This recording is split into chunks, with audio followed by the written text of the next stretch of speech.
Yeah, yeah, yeah, yeah, yeah, yeah. Yo, microphone check 1 2 1 2. It's 3rd degree back with it, DYP crew. I came to give you something that you didn't expect. Right now, I'm about to show you that now we're all on deck. Yeah, I let the beat skip, and you already know I'm about to freak it. Real nice and slow, we let it go. And I hear some noises in the background, but it's that sound that I'ma get to. I'm about to show you right now, but it'll affect you. Whatever I say, it's so damn unique. When I go through, it make you move your feet. I can write to any type of beat, and I keep it concrete. Yes, I'm so damn unique. Welcome back, like I said, Mr. Relevant. You ain't fucking with me, so I guess you're celibate. And I'm hella bent, nah, not exactly. But I see some folks looking tacky, trying to sneak this on the subliminal. Right now, I'm just a smooth young criminal, like young Mike Jack back in the prime. You can hate all you want, but you ain't taking mine. Nah, you ain't really gonna affect my shine. Like I said one time, I make you nickel and dime. Yeah, I got it on lock, I step on the spot. You about to see right now, we about to go and drop. 1 cent, 2 cent, 3 cent, 4, 3 cent, 5 cents, 6 cents more. Then I'm about to show you what we all got in store. And I got the topics you can't ignore. I just know what else to say. So we're about to go ahead and let the show play. Yo, it was good, man. It was good. Mic check 1 2 1 2. What's good, my brother? What's good? What's good, man? How y'all feeling today? Yeah, I'm here, man. How about you? Man, living the dream, man. I can't complain. No doubt, man. I see you doing the live. I'm like, dang. Hey, I'm in the lab, man. You know what I'm saying? I'm in the lab. Hey, I challenged my team to go live 21 days straight. So I'm doing it with them. So that was day 5. And you know what I'm saying? I got 16 more to go. But we're going to be after it. You know what I'm saying? Creating good habits in 2025. Right. I feel it, man. Yes, sir. But I was already in the lab. So I was like, hey, man, let me go ahead and knock this live out before we start the show. You know what I'm saying? And get it together. Man. But how y'all been? Y'all been blessed? Y'all been good? Just speak, please. I got her a mic, some headphones, and she ain't checking none of it. You know what I'm saying? Like, I'm about to take all this shit back. Damn. Pretty good. That's what's I see you with your Lakers jersey on, man. I seen y'all last night with the Kobe statue. All that good stuff, man. Beautiful thing. Man, I'm trying to tell you. It was pretty dope, man. Like, we got there kind of late due to the rain, and once we got in there, you know, because you got to get situated. It's like traffic trying to even get to your seat. Then you get situated. Then you got to go dig back through traffic to go get some food. So by the time that we actually sat down to actually enjoy it, you know what I'm saying, the Lakers made the comeback. So there you go. There you go. All in his timing. There ain't nothing wrong with that. Word to Big Bird. How am I sounding, man? No, you sound good. You sound good. Okay, good. Sorry about the misstep from last week. You know, I was so much going on. Nah, it's good. I was just talking to a brother out there.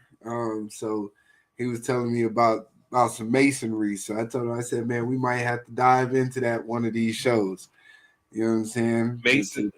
Yeah, he a mason. So he was dropping some jewels on me. So I was like, man, I'm gonna talk to my bro, man. We might have to have you come up here and drop some. He's a mason.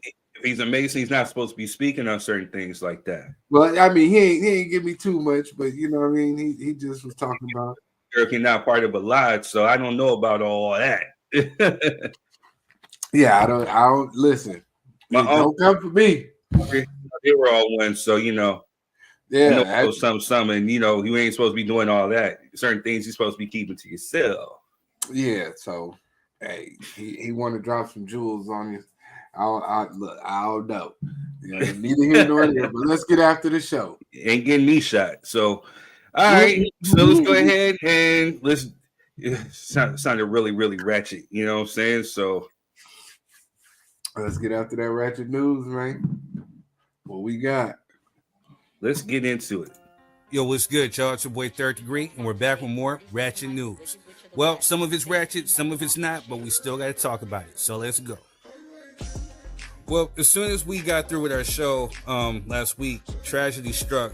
Singer Angie Stone passed away in a tragic car accident, and it was really sad. She gave us countless classic music and songs and hits. So, RIP to her, and we're sending our condolences and prayers to her family. Also, we're going to send a RIP to Dwayne Wiggins of Tony. Man, he passed away today, and I think he's been battling some type of form of cancer. It's just really sad. It's bladder cancer, actually. It's really, really sad. We're losing a lot of our greats. I'm saying? It's all within God's timing. But this one hit because this dude, I went and I seen him, and I seen him live, and the genius of this dude, I think he was completely, truly underrated, and he was a timeless legend, and he will be missed. House Republicans push to remove Black Lives Matter Plaza in D.C. And you black folks voted for him, huh? Hey, moving on. Well, in boxing news, Gervonta Tank Davis took on Lamont Roach Jr., and it was a great squabble, and it was controversy, too, with a lot of people believing that Roach actually was robbed of the fight. So we shall wait to see if we get a rematch, Moving on. The Oscars also took place, and what's his name? Conan O'Brien, I believe that's his name. He made a comment saying, now we're halfway through the show, which means it's time for Kendrick Lamar to come out and call Drake a pedophile. Don't worry, I'm lawyered up. I mean, it was just savage. It's over for Drake when you got comedians just roasting you at the Oscars. Moving on. Freeway Rick Ross reignites beef with rapper Rick Ross. I don't even understand what the beef is about. You know what I'm saying? Like, the rapper Rick Ross, his name is not even really Rick Ross, it's William Roberts. So you took this man's name, you kind of took his image, and now you beef with him? Right. Moving on. White rapper Jen Lee says, I'm that jigga and I stand on it, end quote. Yeah. Moving on. The Notorious B.I.G.'s catalog is reportedly on sale for $150 million. Jeez Louise. Moving on. Woman who accused Jay-Z of sexual assault and dropped her lawsuit against him defends her allegations, claims she's terrified of him and he's intimidating her. Because Jigga turned around and is suing not only her, but the lawyer for defamation, as he should. Go get him, Jigga. Moving on. A man walked 280 miles to cool off after arguing with his wife. I don't blame him, man. Sometimes it's what it takes, man, right? All right, moving on. Mom, an adult film star, explains why she walks around naked at home with her teenage son. Okay. Moving on. For you black Trumpers out there who voted for Trump and you may sell some street pharmaceuticals, Trump pushes for the death penalty for drug dealers. Trump says he's ready for the death penalty for drug dealers, claiming it's the key to ending drug problems. We'll talk about this too. Moving on. Trump pauses aid to Ukraine after a fiery meeting with Zelensky. Just to go ahead and give Russia the upper hand in their war, right? What a crook. Moving on. Trump's butt buddy, Elon Musk, urges Trump to think about pardoning George Floyd's murderer. Well, why? They tell you what they think about you yet. You got moving on. China says they are ready for any type of war with the U.S. following Donald Trump's tariffs. We don't want no beef with China. Moving on. Wendy's Junior Hamburger is reportedly the healthiest fast food burger in America. Moving on. Wait, before we leave out, Trump administration hit with over 100 lawsuits since inauguration. I can believe it. Moving on. Hate crimes are on the rise in California with black community as the most targeted group. I wonder why. Moving on. Man robs Brinks armored truck at Chase for $1 million. Crazy. Times are getting that hard, yo. Times are getting that hard. Trying to get that paper. Moving on. Shout out to my Lakers for getting the win last night against the New York Knicks. I was there. Dope game.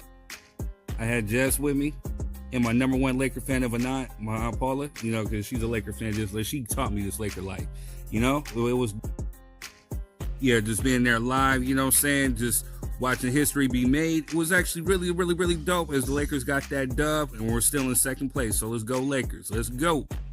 Oh, but speaking of Lakers, though, LeBron James checked Stephen A. Smith. I'm going to tell you one time, bro, keep my son out this ish, bro. Hey, as he should. Stand on business, man. Stand on business. Oh, speaking of the orange guy and his butt buddy, Trump claims South African farmers face land confiscation and promises U.S. citizenship pathway. Oh, I wonder why and how. But anyway, that land in South Africa isn't even theirs to begin with, but that's a whole nother just moving on. Rapper Doechii reveals being a straight man is the biggest red flag when dating.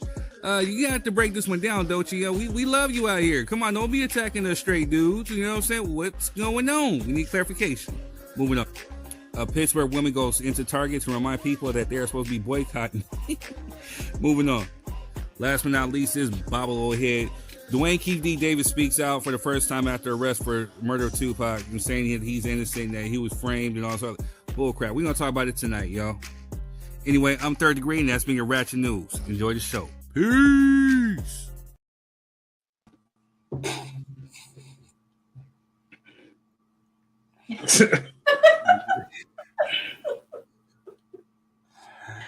Man, my brother. Sometimes you be making my head hurt. I'm gonna just say that. Sometimes you be making my head hurt, bro. Oh my goodness. Did Nancy Pelosi call you today, or what y'all talk about? Is that man? I can understand one or two, but you have about 8 clips of that man. You know what I'm saying? We don't pay attention to negative behaviors. You know what I'm saying? Let that man be crazy over there. That's all. You know what I'm saying? You can show that man a lot of free publicity. I mean, what more do you want? He makes news himself. You know what I'm saying? This is like, it's not me just purposely going, hey, let me find some Trump. You know, this nigga does and says stupid ish that makes the news. So, hey, man. Don't get mad at me. Get mad at your orange uncle. Hey, that ain't no kinfolk of mine. All my people melanated. You know what I'm saying? all my people. He's closer to your uncle than he is to me. What's that? I mean, shit. You jumping up like you Kanye defending this motherfucker. You know what I mean? Like, I'm not defending him. Not my daddy Trump. Don't talk about my daddy Trump. Oh, hey, Lord, please. Don't do that. No. How is he defending him, though? I just think it's the mic far away. How is he defending him? Hey, thank you. When you just said that you're giving him free publicity. Thank you, my sister. Yeah, thank you for going to the other side. Right. Yeah, no loyalty over here. Fuck me. You know what I'm saying? There's only right, wrong, and the in between. No, I'm just saying. Okay, got it. Duly noted.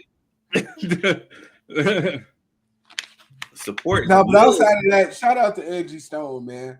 Shout out to that sister. You know what I mean? She been in the game a long time. I don't think people realize how long Miss Stone been influential in hip hop and in neo soul and R&B. Man, she been around for a cool minute. I think she was one of the first female. Excuse me, she's part of the first female rap group to be signed to Sugar Hill Records or something. Yeah, she was writing hooks and everything for them. That's what I'm saying. She been around a long time. So shouts out to that sister. I ain't gonna throw my tinfoil do-rag on, but it is kind of odd. You know what I mean? That she was just talking about getting the money they owed her, and then they get hit by 18-wheeler, and she the only one that died out of the 9 people in the car. But that's neither here nor there. Just rest in peace to our queen, man. She got the biggest Black love song known to man. Yeah, I mean, I wasn't really a huge fan. I've seen her maybe a few times over at like a few jazz festivals and stuff like that. I respect her artistry. You know what I'm saying? Like her vocals are undeniable. You know what I'm saying? But I think I was talking with somebody before where I think that not all reality TV is good for certain people. You get what I'm saying? Like, for but God rest her soul, Whitney Houston. I don't think she should never got on reality TV. Sometimes it just kind of brings out the other side of people. You know what I'm saying? So, no, but on top of that, though, I mean, her pen game is strong, her vocal game is strong, her performance game is strong. So, she's definitely an icon. You know what I'm saying? Definitely a queen. You know what I'm saying? So, R.I.P. to her. You know what I'm saying? Condolences to her family, but. The one that kind of hit me in the gut was Dwayne Wiggins, Tony, because I mean they played like a huge part of like the soundtrack to my childhood, you know what I'm saying?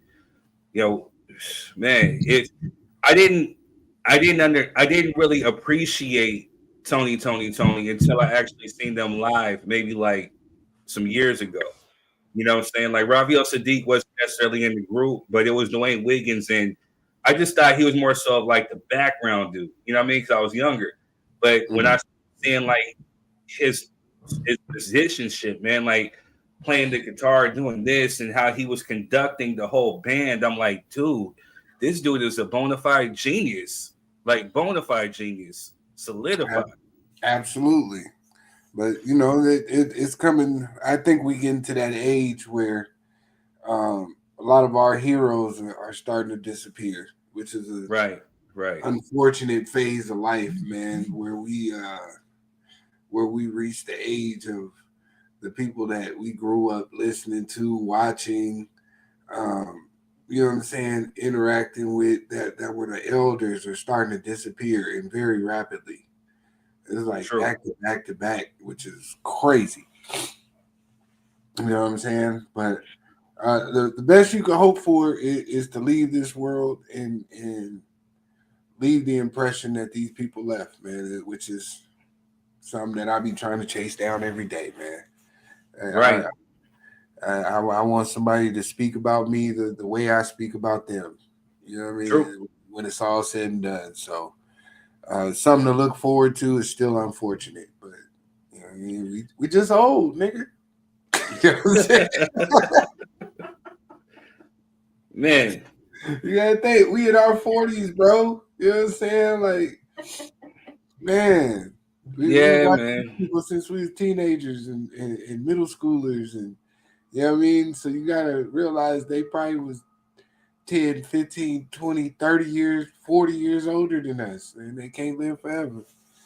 But it's always sad. It's always sad, man. It's always sad, you know what I'm saying? I mean, death is a part of life, you know what I'm saying? No doubt. But at the end of the day, like I said before, man, like with certain people, you know what I'm saying, that we truly get blessed with, you know what I'm saying? Especially like with a Dwayne Wiggins. I mean, he's a founding member of Tony. And I think that they're completely underrated. And I'm saying this to say because they came out here, last year? And, and just my money was a little tight. So it was either, okay, pay for these tickets or skip out on a bill. I actually chose the bill. But something was saying me in my gut, like, hey, this show's important. You definitely got to go. And then when I finally had the money, those tickets were like through the roof. And I don't know. I should have did it because I'm telling you, like, actually seeing them live, man, especially with Raphael Sadiq in the fold, which is another like underrated genius. Yeah, I missed out on that one. You got to definitely appreciate the ones that you got. This goes for like, outside of celebrities and all this other stuff, but definitely appreciate the ones that you have here. Cherish them, cherish every moment, live for the day. Amen to that, my brother. Amen to that. Man. We got to take care of the legends, man. It's the community's job to keep these legends alive, man. We got to take care of these people. Mm-hmm. If we love them like we say we do, we got to take care of them. That's my take. Word to Big Bird. Good stuff. What we getting into though this week, man? Man, we got, again, my fault for last week. I was ready to go, and technical difficulties kind of threw your boy out of the game. But we're back in full effect. This week, we got a few things. We got into so much politics last year that I wanted to try to take a long break from it, you know what I'm saying, especially with the inevitable because of who we have in office. But there's certain things that we just can't ignore. So we have to kind of touch on. One of them is the State of the Union address, you know, which we actually saw some Democrats actually get outside of their skin. You should have put that in the Ratchet News. Oh no, it's good. It's part of the topic. so is the Orange Man. You know? Right. He's part of the topic. He's in there. The video's in there. You know what I'm saying? So also, you know, a friend of mine, you know, who used to perform with me around in Hollywood, KJ Smith, had made some headways with some comments that she made saying that Black Americans should consider living abroad due to the political climate that we are in. So we want to dissect that in a minute. Also, too, and dang, I forgot to put up the clips, but you know, there was a rapper that was unalived by two haters, him and his innocent daughter, and we wanted to talk about some of the pains and some of the ills that afflict our community. You know what I'm saying? And we wanted to touch upon that a little bit. Also, too, just recently, and you know, it's something that's good, near and dear to me. You know, Dwayne Keith D. Davis has came out and said that he is innocent and that he was paid to lie and that it was orchestrated. And, you know, it just, again, you know, we have to touch on that a little bit because, again, reality TV, these cameras, these mics, they're not made for everybody. And sometimes they can be your downfall and your detriment. Mm-hmm. Everybody want to be famous and get clicks and algorithms and all this other stuff, and then sometimes they could be your downfall. So man, I just told my son today. He was telling me because he got injured a couple weeks ago, but he was like, "Man, they saying I'm slow." Woo, woo. I said, "Hey, man, if you live for the cheers, you're gonna die when they boo. You're gonna die when they boo." Very true. Yeah, you shouldn't be concerned with how people look at you or their opinion of you. It has nothing to do with you. So when you make a decision, don't make it based off how somebody else felt about you. Make it based on how you feel about you. But, you know, to go to the point, there's too many people out here doing things in the name of fame that they wouldn't do normally to get a bag. And if you got to get a bag that way, you know what I'm saying? It never ends well. So we're gonna definitely talk about it. So before we get started, I want to say thank you to the YouTube family who's out there watching. Shout out to the Facebook crew. Another thing that was happening was they were flagging me with the music. So we'd be on Facebook for a minute, and then they'll take it off because of the copyrights, whatever. And, you know, my distributor, sometimes it's like I have to go to war with my distributor about my own music on my platform. So, you know, it's kind of crazy. So I tried something different with the intro as far as like the countdown with a different type of tune. But, you know, so that kind of threw us off. So we're back in effect. So if you guys are on Facebook, thank you. Make sure you guys hit the like and the share button. Share this onto your feed. Invite people to come on, especially if they got thoughts, views, and opinions on some of these topics. If you're on YouTube, damn it, I forgot to put the link up. My bad. But, you know, just stay in the comments, you know what I'm saying? Rock with us. You know, we will try to get to the comments as we go. Also, too, if we got the link on Facebook, if you want to come on and be a guest, the link is pinned in the comments. Make sure that you have your Wi-Fi on. You're in a nice, good, quiet spot. We don't need any distractions in the background. Also, if you're going to be using your phone, make sure that you're using headphones because they will work as a microphone, and that microphone picks up everything. So please, no eating, no smoking, no background distractions, whatever. Just sit still, get a nice, quiet spot. You can come in, drop your 3 cents, and you can bounce if you want. Also, too, some of the thoughts, views, and opinions that are expressed by the people that come on here are those alone. They don't necessarily reflect the cast of the show unless you hear it come out of our mouths. So if you have any type of quarrels or any type of thing, take it up with those people, but just know that they don't represent the collective, which is the Drop Your 3 Cent crew. Absolutely. Great disclaimer. Word to Big Bird. So let's get into a little promo and let's get it started. Yeah.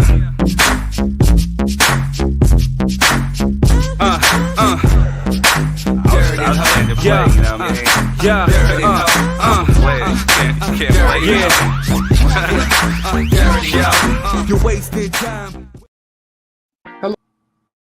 Hello, family. I'm Marquez. Hey, you guys, and I'm Denisha. We all want the best for our children, right? Security, opportunities, and a future filled with endless possibilities. That's right, but here's the question. What are you doing today to create that future?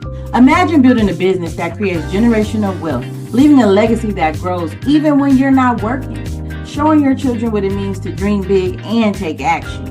That's right. With Planet Marketing, we offer you the opportunity to earn income while still being present with and for your family. We show you how to invest in their future while securing your own and teach them by example what financial freedom should look like. And don't just tell your kids to dream big, show them how it's done. That's right. Comment below or you could just message us for a direct link to our presentation.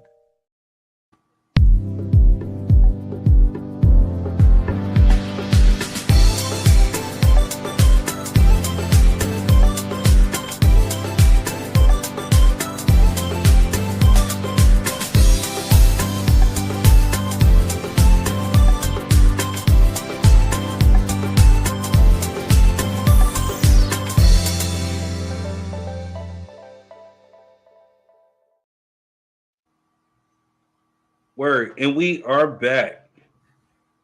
what's going on? Great stuff. Hey, let's get straight into it then, man. We 30 minutes in. Where you want to start? Where do we want to go? Where do we want to go? I think we should save the politics for last. Absolutely. I agree with Jess. Hold on one sec, y'all. I completely agree with Jess on that one. Let's start with your kinfolk, Keefy D. You know what I'm saying? Because I did see that interview. It's amazing how quickly facts change. Hold on a sec, y'all. Let's go ahead.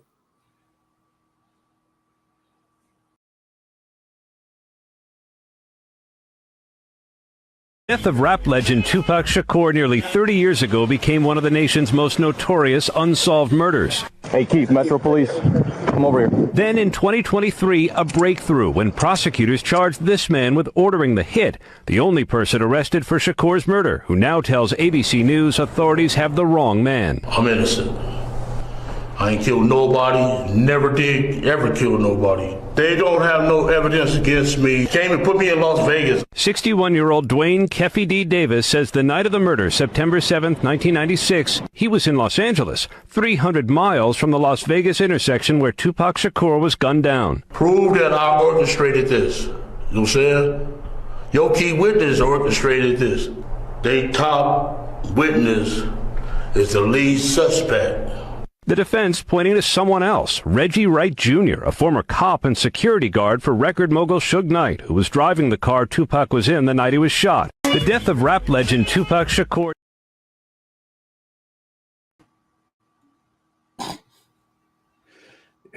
We are back. It get real different when they put that 25 on there. You know what I'm saying? Man, the snakes are slithering in the grass. The snakes are slithering in the grass. They throw that 25. I was at church. I wasn't even over there. You know what I'm saying? That's wild, bro. You wrote a whole book. He wrote a whole book. He's done countless interviews. Like I said, shout out to the Art of Dialogue. He was on the Art of Dialogue, Vlad TV, Cam Capone. He went on BET Chronicles. BET Chronicles. of all things. Crazy. And he stated that, he was right there in the car. He handed the pistol to the back seat. He wasn't sure who shot in the back seat, but it came from the back seat. Hint, hint. But then, when when somebody had tried to ask him something about, hey, did Suge use Tupac as like a shield or whatever? He tried to say, no, that wasn't true. He was like, well, how do you know? Because I was there. He said this. And yet and still, so now he wants to flip it. The trial has been delayed to February, 9th or 6th of 2026. He's trying to put it on somebody else. At one point, he was saying that, Diddy paid him $1 million allegedly for the hit. And then, then now, so he's trying to say now is Reggie Wright that orchestrated it. And, we talked about it here before on this show. And so now what he's doing is he's using a conspiracy theory that's been put out there by a guy that I know named RJ Bond, who is pretty much saying that, Reggie Wright Jr., the head of security for Death Row, or for Right Way Security, who was working for Death Row that night, orchestrated this whole thing to take out Tupac. Why? Because he fired him, a couple of weeks ago, or he sent them a letter, or he was that jealous of Suge Knight that he wanted to take Suge out, so he orchestrated a hit, so he can take over Death Row Records, and it was failed because Tupac got hit. I mean, you start hearing some of these crazy haired theories, man, and it's starting to get kind of bonkers and bananas. Yeah, I would have to agree with you there. Do I know if that man shot him? I can't come to that conclusion. I can only use the evidence of what he said. Right. You were there. Everybody else dead, bro. So I don't know what you thought was gonna happen. But I do blame the Las Vegas Police Department for dragging this thing along. You know what I'm saying? Because he's been living out there for a minute. You know what I'm saying? It ain't like, y'all didn't know where this man was for the past 30 years. It ain't like he ran to Uruguay and was hiding out in the hills somewhere, walking donkeys and you know what I'm saying? He didn't disappear. He's been everywhere. He's been on all kind of, like you said, different podcasts. He's been on different shows. Y'all could have did your job a whole lot more effectively. It shouldn't have took 30 years. That's what I'll say. It shouldn't have took damn near 30 years for you to figure this out, if this is the case. You know what I'm saying? Right. Will they get him for murder? I don't believe they can. But will they get him for conspiracy or collusion in regards to it? That's a whole different ball game. Right. So, I mean, either way, they already got you, bro. You're 61 years old, and you was rocking a polo sports shirt, so I'm pretty sure you ain't got a great lawyer. And yeah, I wish you luck, my brother. Jess, what are your thoughts? I don't wish him no luck. Damn. That's what he gets for doing this for probably third set, clicks and likes. Well, you paying for it. Whether you did it or not, you paying for it now. That's what you get. Well, to piggyback, he didn't necessarily pull the trigger per se. He handed the gun to the back, because all of this, for those that don't know, the backstory is Tupac and Suge were at the MGM Grand, attending the Mike Tyson fight. They see a cat that they have beef with back in Cali. The guy says to another guy, "Hey, there goes the dude that tried to jack my chain."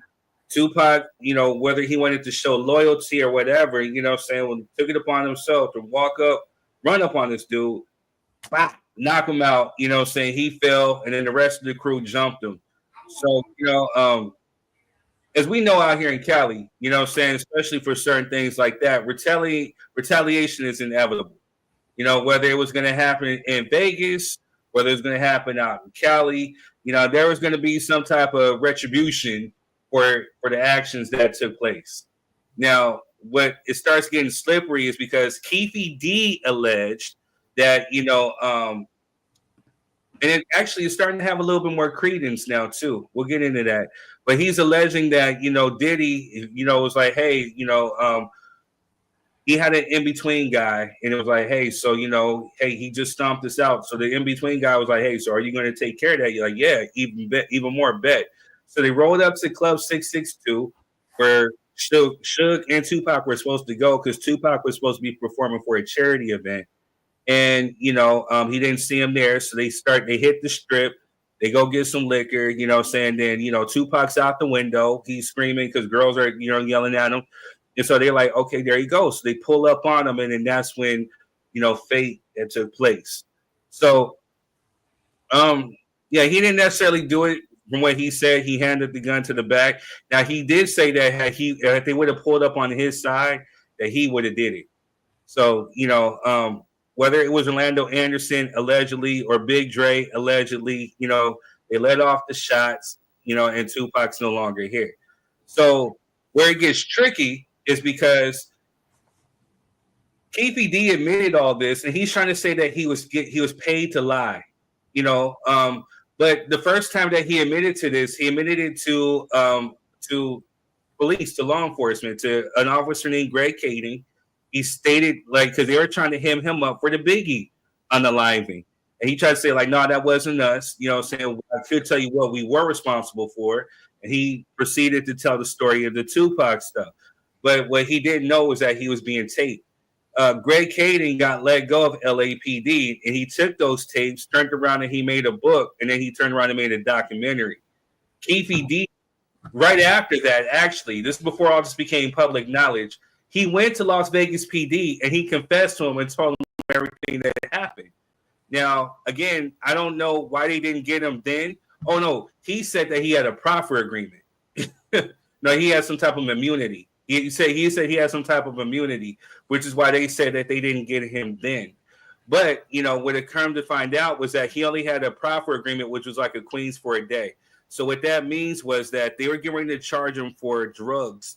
But if he had lied about anything that he was giving them, then that agreement would get rescinded, and then he would therefore spend time in jail for PCP. So he had to tell the truth, and he told the truth. He signed on it, and now he's trying to backtrack and say that no, it wasn't true. Hey, well, double jeopardy, right? That's his best case scenario. Double jeopardy, bro. You already gave me a proffer. If that was the truth, I gave you the truth. You gave me a proffer on that. No, it was only good for that day. So as you told me, as I was breaking this down to you, there is no statute of limitations on murder. No, absolutely not. Absolutely not. But and so there was no immunity. He had Queens for a day. So the deal got broke the minute that he wrote a book. And the minute that he started getting on all these platforms and this is what happened and giving detail, he got interviewed first by Vlad TV about the book. And, and he started saying, well, you got to read the book. You got to read the book. So monkey see, monkey do. He thought he was untouchable. He thought, hey, they can't get me. But it was literally just a Queens for a day. But again, that was in Los Angeles. It wasn't in Las Vegas. He had no immunity. He had no proffer agreement in Vegas. And when he so I don't know, man. Hey, good luck to that brother. He's out of here, coach. I was trying to find some silver lining for him. You know what I mean? Just to be non-biased. I'm trying not to be emotional, but funk him, man. First off, he's the world's dumbest criminal, right? Again, so what we were talking about, and I guess the underlying theme of this is that, again, platforms, cameras, microphones, sometimes they're not necessarily your best friend. You know what I'm saying? He tasted a little bit of the fame. He got a little punch drunk. And, he started feeling himself. He thought he was untouchable till he got touched. Now he's over here claiming that he's innocent, that he was set up. And he was saying that it was Diddy. He named Diddy all 77 times throughout his little thing. Now he's trying to backtrack, saying no, it was Reggie Wright. And again, I guess because it's so personal to me is because I know RJ. And again, even with his theory, I didn't necessarily agree with this. And I tried to tell him, like, hey, I don't know about this because it's outlandish. Because at one point they were trying to allege that Lil Half Dead from DPG was mad at Tupac because Tupac stole Bring This Guy to Baby and Dear Mama from him. So he wanted some get back and he embarrassed him. So they tried to say that Lil Half Dead was the one that pulled the trigger and killed Pac. Then it was somebody else to try to put, and it didn't make sense, especially when I seen the lyrics to Bring This Guy to Baby. So how did Tupac steal that when he wrote it himself? And so I tried to tell him, like, it didn't make sense. This whole confession letter from a schizophrenic, an alleged schizophrenic, it didn't make sense. And so, yeah. I don't know, man. People, again, fame, this is Tupac. So, of course, Tupac is a hot ticket. So I guess you can put out anything. You can go on these shows, Who Killed Tupac, make all these documentaries, all these shows, all these specials, and it's still just one big old revolving circus. So I will give Las Vegas their props on this. They swung. They're saying that they have enough to make a conviction and that he's going to jail, which, again, I think enough meaning that he's self-confessed. You can't go back and backtrack. So, I lied. Yeah, that's what I'm saying. For them to pick him up 30 years later, you're definitely going to jail, bro. Like, you can let that go. Now, will he get a murder conviction? I don't think they'll. No, I don't think so. Because, again, he didn't pull the trigger, but he was in concert. Hey, Ashanti. He was in concert. You know what I'm saying? He alleged handed the gun, so he played a role, and that's where they're going to get him. Mm-hmm. But again, it was more so on his own merit that he admitted to all this. Now, had he would have just shut up and not said anything, we would have never known this. You know what I'm saying? The minute that he wrote a book, the minute that he got on these platforms, is when he shot himself in the foot. You know what I'm saying? And I will give this to Vegas, well played, for just sitting back and letting it. They started playing chess with this dude. You know, say, okay, go ahead and talk. Go ahead and talk. Thinking that he's cool. The more he talked, I don't know what made him get up on that high horse and go get him right then and there, but they sure did. Hey, he did it. But shame on you for waiting 30 years, though. Shame on you. Absolutely. Y'all could have been picked that man up if that was the case. But I don't know. We got to wait till next year to see the evidence, man, and see what they're talking about, because I'm curious on what they're gonna charge him with, because I don't think murder is gonna stick. So, you know, prosecutors, they have to charge specifically to get the type of convictions they want. So I'm curious to see what the charge will be. I don't think they're gonna get murder though. Right. To be honest, it's not enough evidence for that. Yeah, it's a lot of he say, she say. Mm-hmm. You ain't got no weapons. You ain't got nothing. Well, here's the thing: we don't know what they got. Oh, now he's trying to say that he wasn't in Vegas, right? So, but he'd already gave the name of the hotel he was. He said he was at the Monte Carlo. This is him. He's saying this, right? And so, you know, he was at the Monte Carlo. He did this. He did that. So he said, "Prove that you got to prove that I was in Vegas." So, what if they have receipts? Could very well be true. I'm curious. Because again, this is an investigation, like you said. I'm playing advocate a bit, that's been going on for 30-some years. So who knows what they picked up back then as opposed to now? You know what I'm saying? So, and there were cameras back then, so very few, but not like how they have now. There's cameras like everywhere. Well, I'm pretty sure the casino. I mean, that's how we got the initial video of Tupac in the lobby. So I'm pretty sure there's a camera at where you say he was at, Monte Carlo. Yeah, I'm pretty sure there was a camera in there for security purposes. I wonder if they got receipts. I want to know what. That's why I'm a little mad that we're waiting to 2026. You know what I'm saying? So. What can you do? They got to make sure it's airtight, man. You know what I mean? Because No, it's airtight for the prosecution. They're ready to go. So it's more so Keefe D's lawyer saying that, hey, there's new witnesses are coming forth. They're trying to pin it on Reggie Wright Jr. and trying to say he was the real orchestrator.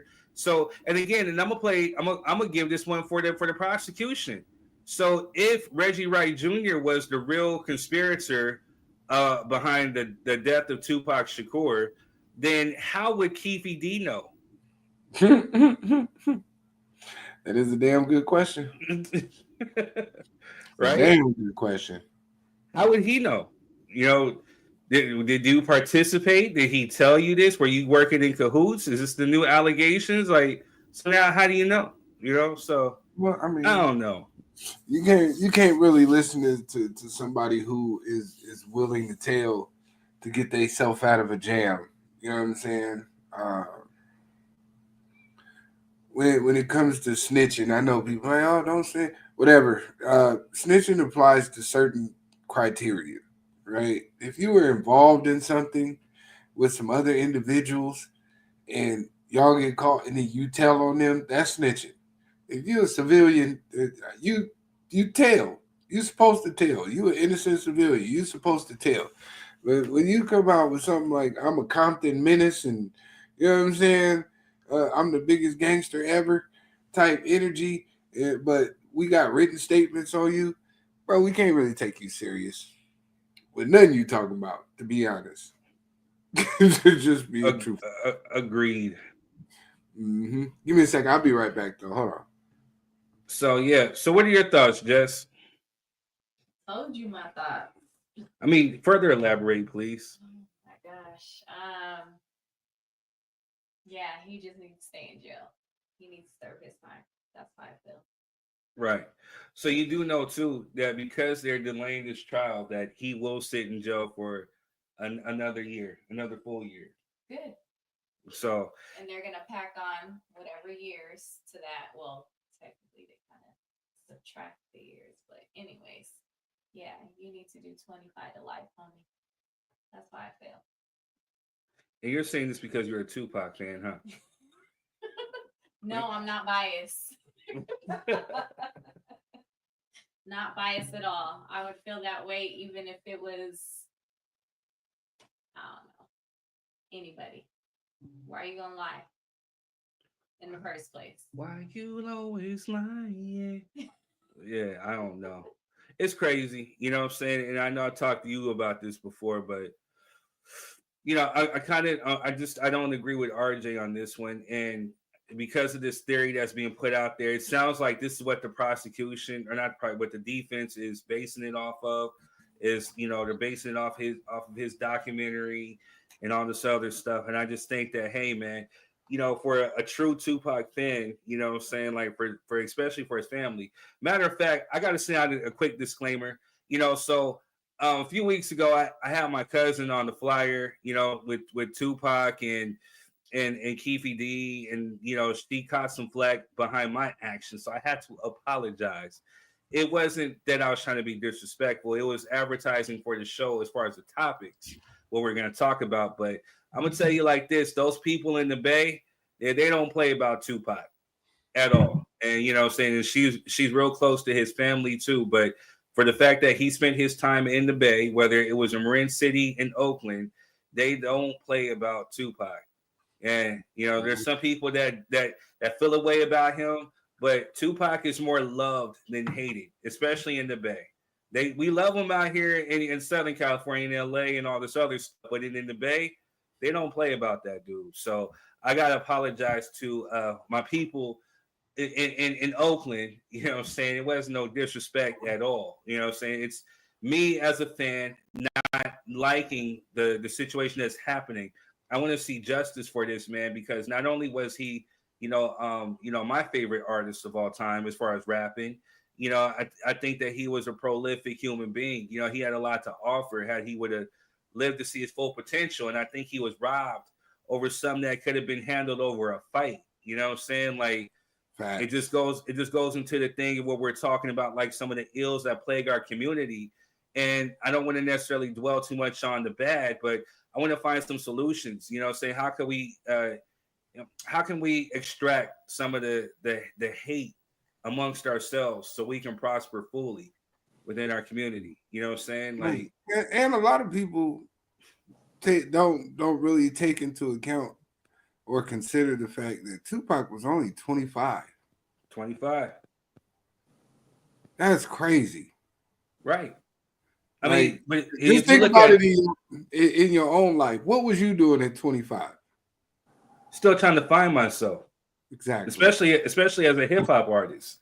You know, so I was just coming into my own. Like, you know, when you knew me, I don't think you knew, but I was over here performing and I became a professional at 16.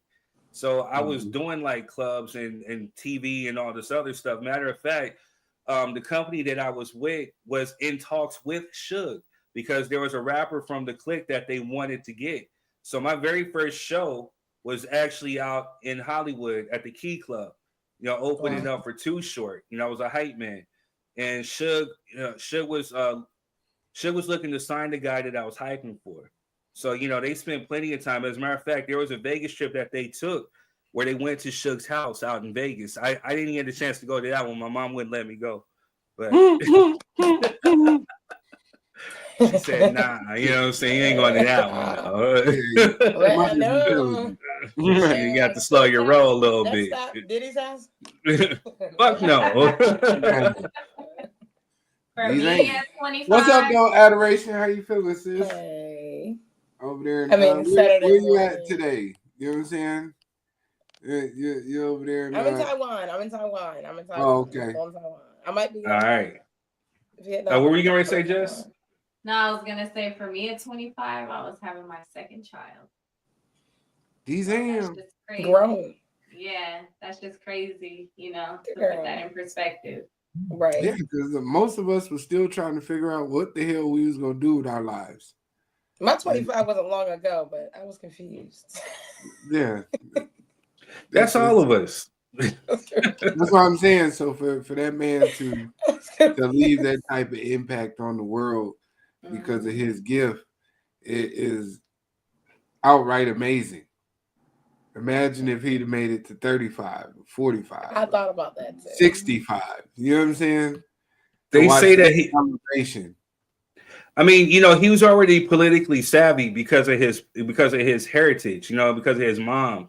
You know, that's another thing they need to do a documentary on or a biopic is his mom.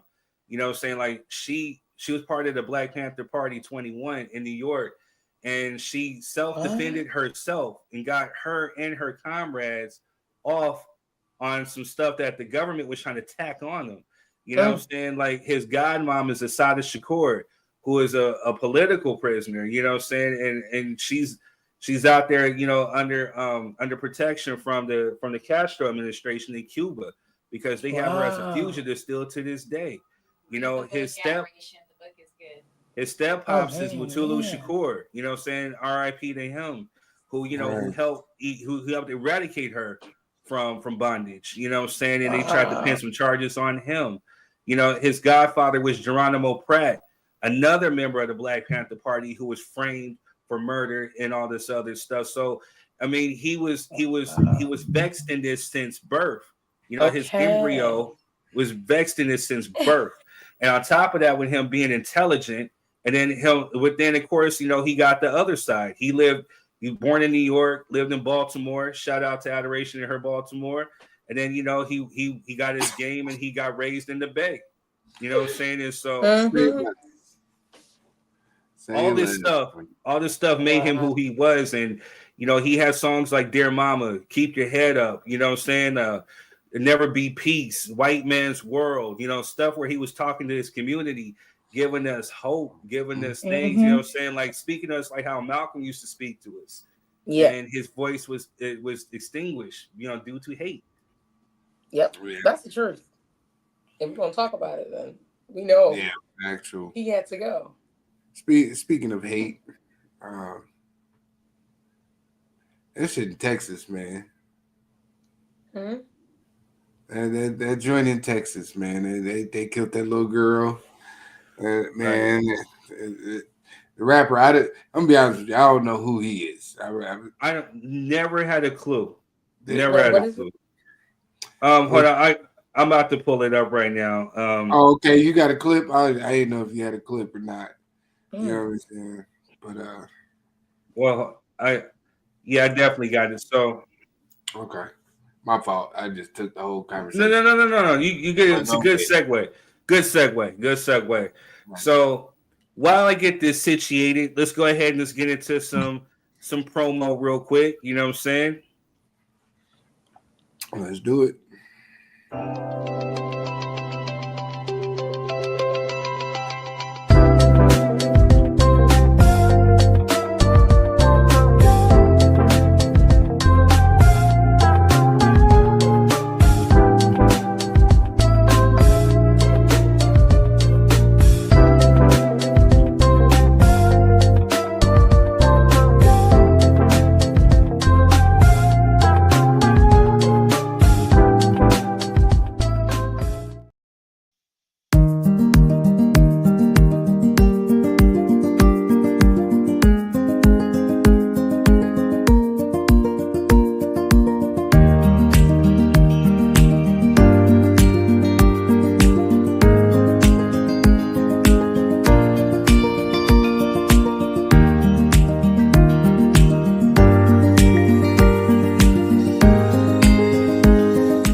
And we are back.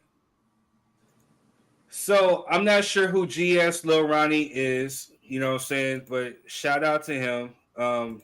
It's definitely sad what happened. But here goes a little clip. A manhunt is underway for two capital murder suspects who killed a father and daughter in Forest Hill. Good evening, I'm Steve Eager. Police say 24-year-old Adonis Robinson and 21-year-old Jacoby Russell are responsible for shooting and killing a local rapper, Ronnie Sibley, and his 5-year-old daughter Monday at a car wash. Dion England has the latest from police. Dion. Hey there, Steve. The police chief here in Forest Hill says the search is on for the two men responsible for this double murder. The chief also called them cowards. Two capital murder suspects are now identified and subjects of a manhunt. They're scared. They're cowards. They're hiding. They are 24-year-old Adonis Robinson and 21-year-old Jacoby Russell, both of Fort Worth.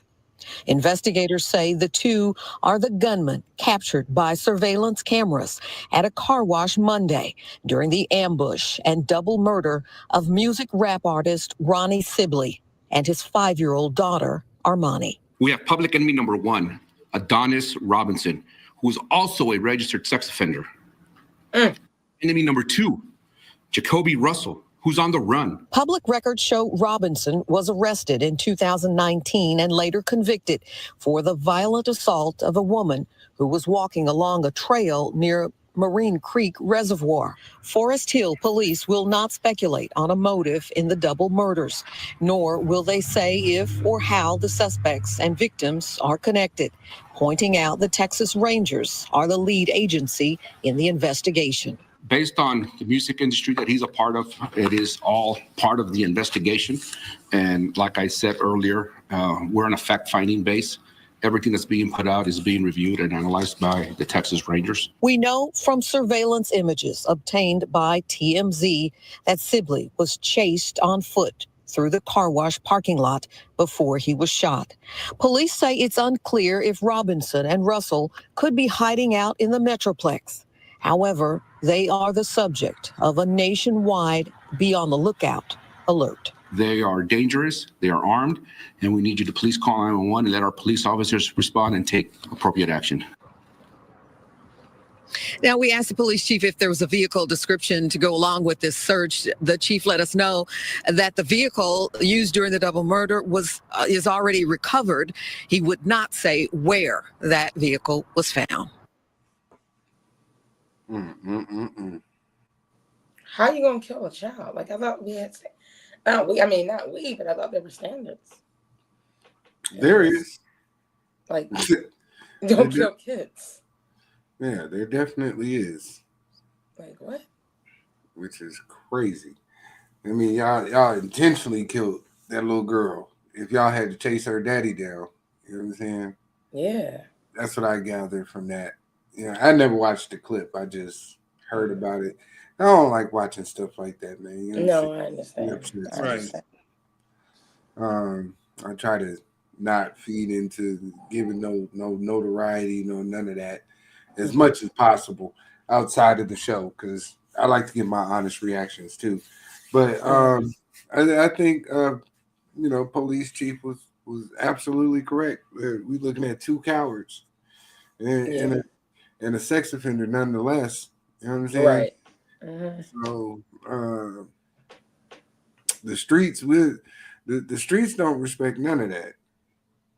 I'm gonna just be honest with you. Crazy. It's just two dusty dudes who kick it together. Exactly.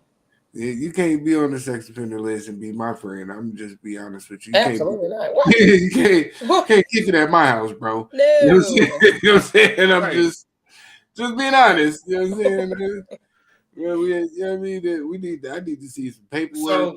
What was the circumstances? Anything, something. So let's dissect it a minute. You know what I'm saying? Like, why? Yeah, as somebody who's lost somebody to murder, you know what I'm saying? I lost a few people to murder. You know what I'm saying? How and why does it get to that point? Do you think that it is a thing of self-hate? I wouldn't necessarily say it's self-hate. What I will say is desperate, dusty niggas do stupid shit. Mm-hmm. You know what I'm saying? This is the truth. Whether they was, because I'm assuming a big assumption here though, that they was on some kind of drug. You know what I'm saying? Nobody in their right mind goes to the car wash and starts the shootout. That's in their right mind. I don't care who you saw. You know what I'm saying? And if you really felt that way, you wouldn't have ran. Right. Just being honest. Like, I think it's just a lack of morals from certain individuals that don't represent the collective. Exactly. So, I think, I'm sorry, go ahead. No. I mean, I agree with Quez in a way. Like, I think it's just behavior. Like, I've seen people be like, "Oh, we got beef." I'm like, "You're grown. What are you talking about?" I'm like, "Listen, you don't understand. I'm the kind of person." And then once you get that energy, then that person gets that energy back, and then it's just like bad behavior on top of bad behavior, and then the baby gets killed. Like, that's crazy. Mm-hmm. And the reason why I say I don't think it's self-hate is because you do see this in every community. We're not going to be like, "Oh, black people." No. Thank you. White people more Very so. true. Very White true. people more so. They just be shooting people just left, right, and center with no. Thank you. Very true. But before we head into that cesspool, because I get it. But you know, saying that the thing where we're talking about now, and I know maybe a lot of times seeing that we're unapologetically black to a certain degree. I mean, yes, we are. But you know, this is stuff this is stuff that plagues our community, the community that we belong to. So these are answers that, you know, again, you know, it's one of those things where I know it happens.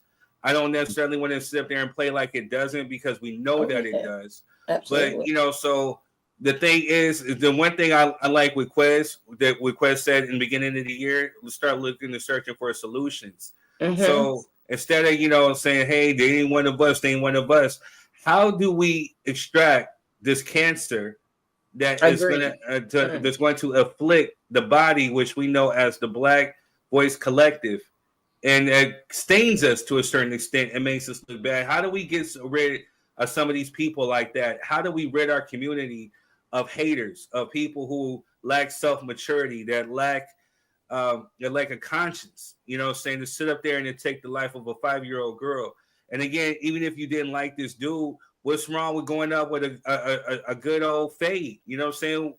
Even still, I think that's wrong. You know, wait till you go takes his daughter home, then, you know, you run the fade. But you that much of a coward to shoot this dude with his little girl. And the sad part about it was that he was trying to run away from the car to divert attention from the car. So so they can just get him, but they still wind up spraying up the car. Since it's discussed sick. I mean, I'm gonna say what I always say, man. We need solutions.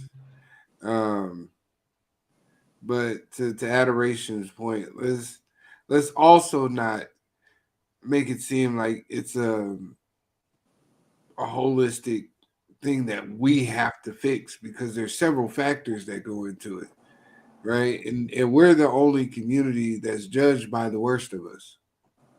You know what I'm saying? We're the only community that has to, you know what I'm saying? Nobody ever goes and says, hey, Mexicans, what are you guys doing about the cartel in your community? Right? When are you going to fix that? Or Italians, when are you going to fix the mob in your community? So not the scapegoat.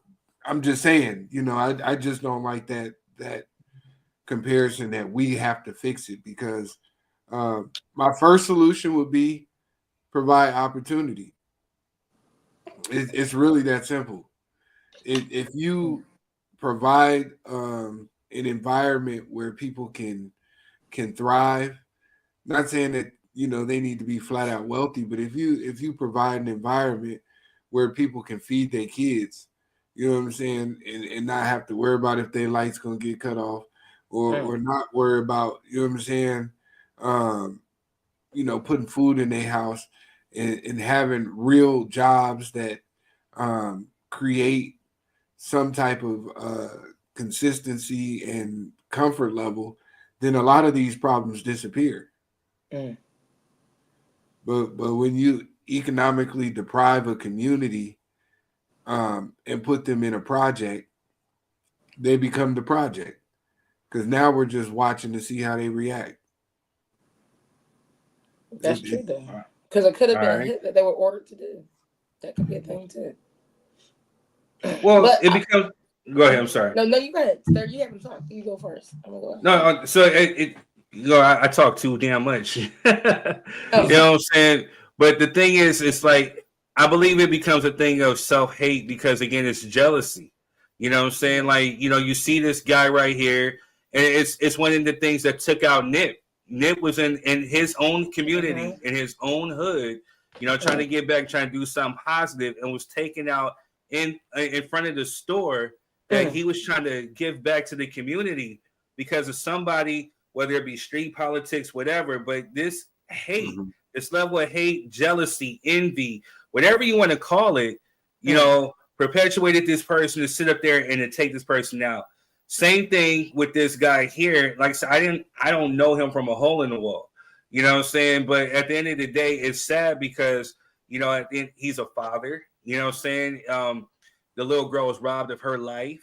You know what I'm saying? All because of what? Because he said something in a lyric that you may not like, or because he's rocking chains, or he got cars, or he's getting some notoriety, whatever the case may be. You look at him like, oh, I can't stand this cat. Whatever. You want to try to take him out. You know what I'm saying? Like, that's just me, seeing Quez, doing well within his travel business, him and his queen.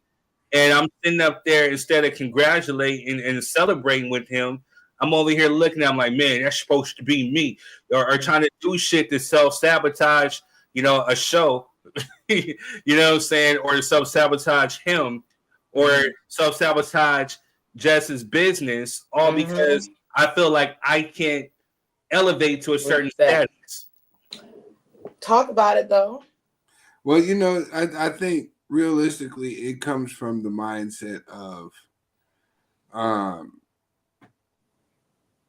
throughout our history, there was only room for one at the top. Ooh. Right. So it creates that dichotomy. You know what I mean?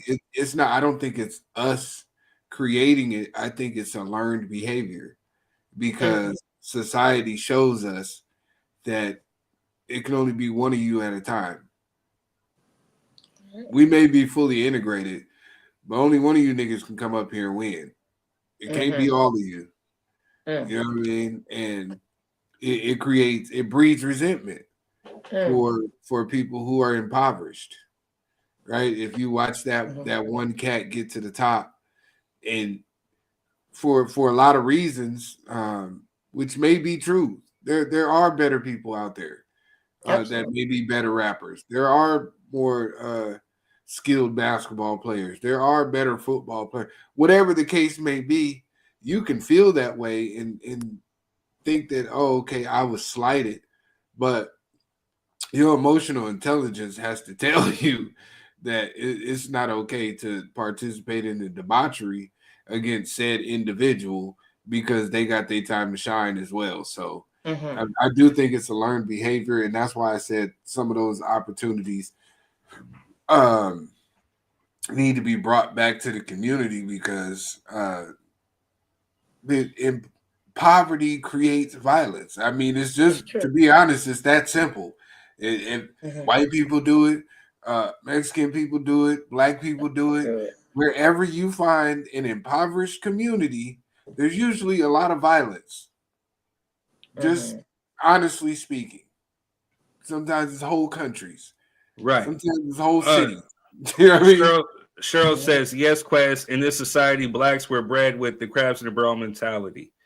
All right, I'm sorry. Before I cut you off, Adoration, I'm sorry. Go ahead and speak your thoughts, views, and opinions. I was going to say that I do feel like, and this is something that even I can say, right? My family, not from the hood, black, when I was younger, we were poor. And then we were millionaires. And then we flew out living overseas, family of God. But still, for some reason, we all, like when we're mad at somebody or we're like, listen, I stand on, like we all talk like this as if we were some gangsters from some hood somewhere down south talking about, listen, I would, my dad used to be like that. And I remember one day he said later in his life, he's like, I never done anything to anybody. I'm talking like, I would shoot somebody. I would just, and you could never do this to me. And I'm not the type, and I'm not the one or the two. And in reality, my whole family is the one of the two. I mean, I don't fight. Let's just be honest though. I mean, my dad was a little gangster if you needed him to be. And I saw him in action one day when some white guy tried to attack him from the back. He just like snatched the white guy up, and we were in the middle of Cambodia somewhere. I was like, whoa. But the truth is, I ain't never hurt nobody. I ain't never been in no fight. And I think that we have to change that language. Like, we're just going to talk specifically about the black community. I'm not talking about white people. They respectful. They just do crazy stuff. But I'm talking about black people. If we're going to change that, I think we have to stop talking as if we're somebody. You know, it might be rap music influence or cultural influence, or like everybody's supposed to be this big bad fighter who be in the streets, who you don't want to cross. And you talk like that. But a lot of us are not. I mean, I don't know. At least for myself, I'm not. So you mean glorified? Yes, glorified. We glorify this idea that, you know what I mean? I'd be like, listen, y'all don't understand. I'm American. I'm black. I'm different. I'm not different. And we talk like that a lot, and we glorify that. To be honest. So I'm gonna have to slightly disagree with you. You are different. But go ahead, Jess. You know, she's well-rounded. It's okay. I am. Right. But I never fought anybody. I'm just being honest. I've never fought anybody. I've never fought nobody either. Boy, shut up. My okay. Go ahead, Jess. Even if it's just your siblings, you still fought somebody. But no, you fought more than just your siblings. But anyway. Facts. Okay, I'm on that. Actual facts. I wasn't there to see it, but yeah, But anyways, I agree. I've seen in the comments it's about maturity, and like what I said, you know, if you don't have that emotional maturity, like you're not gonna succeed in anything at all. You know, how can you move forward from a mindset? You know, how can you like it says there's opportunities out there, you got to be willing to take it, but if your emotional maturity is not there, you're not going to be able to like wrap your brain around it. True.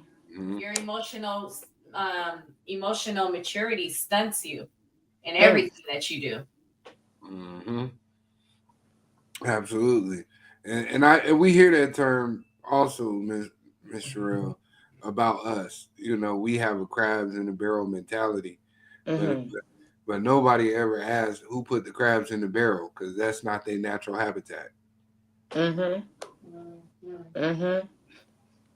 I don't Crabs think Go ahead. No, I was gonna say, and I don't think it's self-hate at all, because like you guys mentioned, all communities have people who are killing people. Like who goes and shoots up a school? Who that has nothing to do with self-hate. Shooting up a school. In a way, I mean, it's a mental. How do I say it? It's definitely a mental illness. You know, do you think it's a mental illness? Yes, yes. Hold on one sec. Erica Berry says, this is why it's so important for us as a community to seek out help, especially mental health, and not make it taboo. I agree. I agree. I mean, you know, because some of it is trauma, some of it is learned behavior. I hear what you're saying about, like, you know, the narrative of changing the way we think, and I'm the biggest, I'm the baddest, or it's glorified. But you know, to play advocate, I mean, you have movies like Arnold Schwarzenegger, you know, blowing up stuff, killing folks, Godfather, white people having in their things too. So when we as the rap community give you certain songs, or we talk about certain things, it's because it's something that we've either seen. We're living now in an era where we have rappers who are essentially telling on themselves, because it is kind of glorified now, where it's like, yo, I'm slanging weight, I just shot this person, I done did this, and so they're giving like a rundown, and then, you know, local law enforcement is over here, ooh, okay, cool. Got it.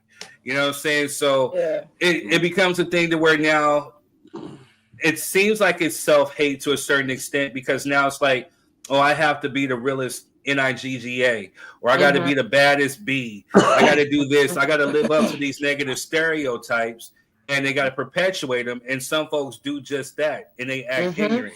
Now, the one thing that I will say that I am with Quez, I don't like it to be subjected to just black people, because it's not just black people who act ignorant. You know what I'm saying? We have ignorant folks in the white community, within the Mexican community, within the Asian community.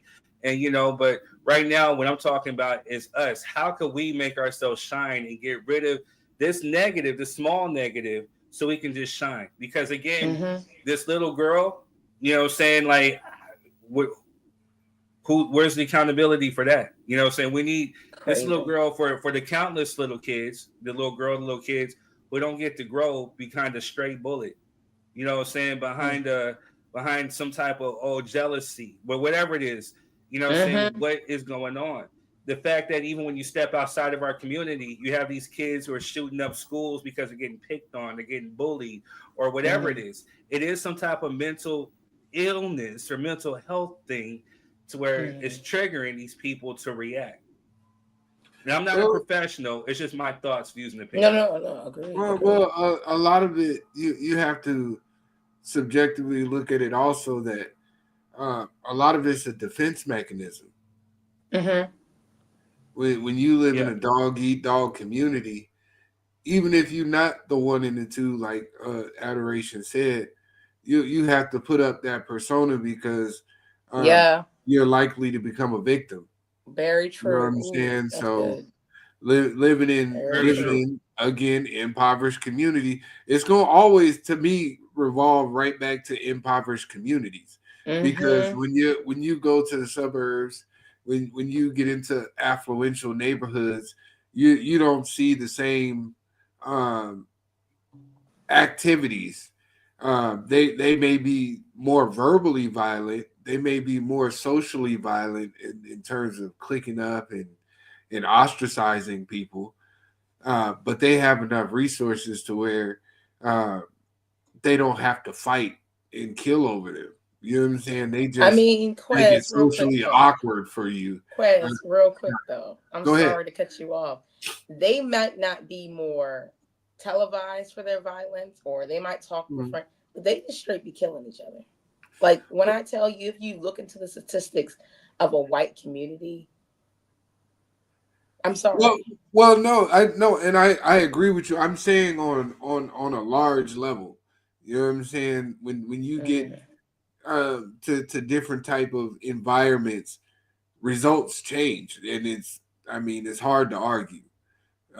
Do they have their enclave of those individuals? A lot of them are impoverished too. The only thing that they don't have is black skin, right? If you go to certain trailer parks and you go to certain, like, there's a lot of violence there too. There's a lot of drug use. There's a lot of, you know what I'm saying? Actually, a quick stat, the piggyback, for a quick stat and the fact, the highest form of crime is actually white on white crime, and the highest crime committed is white men against white women. Absolutely. Absolutely. It was a stat. I don't know if it's from last year or the year before, but it was definitely a stat at one point. We have to remember, as the Black community, and Quez knows this. Actually, we all know this. We are like he said. We are. What did he say? What did you say earlier? That was so good. We are known by our worst. Yeah, guys. White people. I mean, I'm gonna be really, really honest. I know a girl who said they stopped having Christmas with the family and they just have the cousins' Christmas because an argument broke out over football and guns were drawn. This is like their normal. Mm-hmm. Guns were drawn right in the middle of Christmas, right in front of the Christmas tree. So, our crazy that it's on TV and we're known for it is their like normal Sunday. Like, Shannon shot up the house and now the kids are, this is there, and that's why, even though I'm not disagreeing with Third that it's a mental illness, but the fact that, like, you notice that Black kids are just as bullied, Mexican kids are probably more bullied.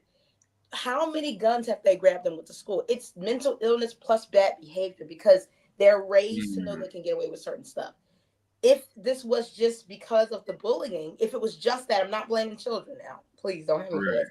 If it was just because of the bullying of the mental illness, you would see a lot more kids picking up guns. It is because they're used to getting away with it, i.e. the young ladies, both of them actually, who just killed their Black boyfriends, one shot and one stabbed to death.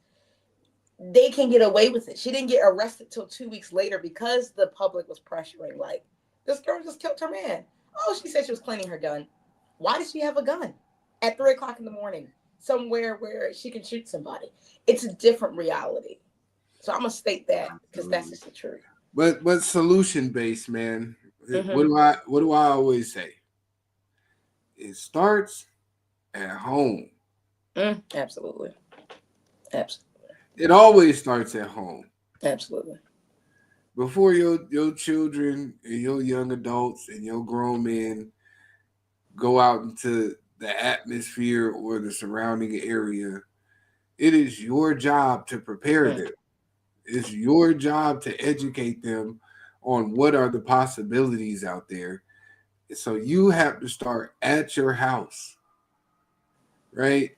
And for the individuals like me who may not live with some of their children, you still got to communicate. Yes. You still have to, hey, you doing all right? What's going on? Everything good with you? What you struggling with? You know what I'm saying? It's okay to talk to me because I want to know what's going on. You know what I'm saying? These are real conversations that need to be had. But I think parents have gotten bullied into soft parenting, which doesn't work for shit. There you go. Just being honest. It's called gentle parenting. Oh, was your parents gentle with you, Jess? Nope. And you came out amazing. So why wouldn't you give your kids that same amazing treatment? You're gonna try something different that you don't know if it's gonna work or not, based off your experience. No, Timmy, put that down. Go breathe. 1, 2, 3. What the heck is bothering me? No, Timmy, you don't have to eat your peas tonight. No. Listen, Sorry. In our communities, we learned real quick that actions came with consequences. We learned that very early. A lot of these children now don't have consequences. I agree, Erica. Yeah. No, you need. Hold on. I agree with you too, Quest, because you was preaching real quick, but Erica said something too. I think there's a difference between gentle parenting and permissive parenting, and I think a lot of people confuse the two. I agree with that. I'm not I'm trying to be for you to beat your kids. No. I know it's not what you're saying. Yeah. Here's the thing. But I'm saying, all right, you know what I mean? This is just third. It's not Edward. It's not third degree. This third. You know what I'm saying? Third scene is right here. Some of these kids need their damn ass beat. You know what I'm saying? Like, absolutely. I think some parents are way too nice, or they're just they lack accountability. They don't show or parent their kids to a certain accountability to where they have this false sense of entitlement. Like, hey, this is mine. It's supposed to be given to me. I don't have to work. I don't have to do this. So what Quez is saying is absolutely true. It definitely starts at home. What are you what are you feeding your children? What are you raising them? What are you basing them in? Is it morals? Is it standards? Some of these kids, they have no reverence for adults. You know what I'm saying? To where it's like now, back in the day for us, if we were talking like, street talk or cursing, whatever, we seen that elderly woman, we had to hush up, because we know that if that was our grandma would sit up there and would knock us out or spank us with a ruler or a flag swatter or a belt, if we were caught cursing in front of them. You know what I'm saying? Now it's a lack of respect to where these kids don't even fear adults, to where they can sit there, forget you, mom. No. And so it becomes this thing to where it's just like they act out. I done seen some stuff, yo. I didn't see it. I sit back and watch the show in these stores, and these kids are all crawling around on the floor, rolling. No. I mean, all my mom had to do was give me a look.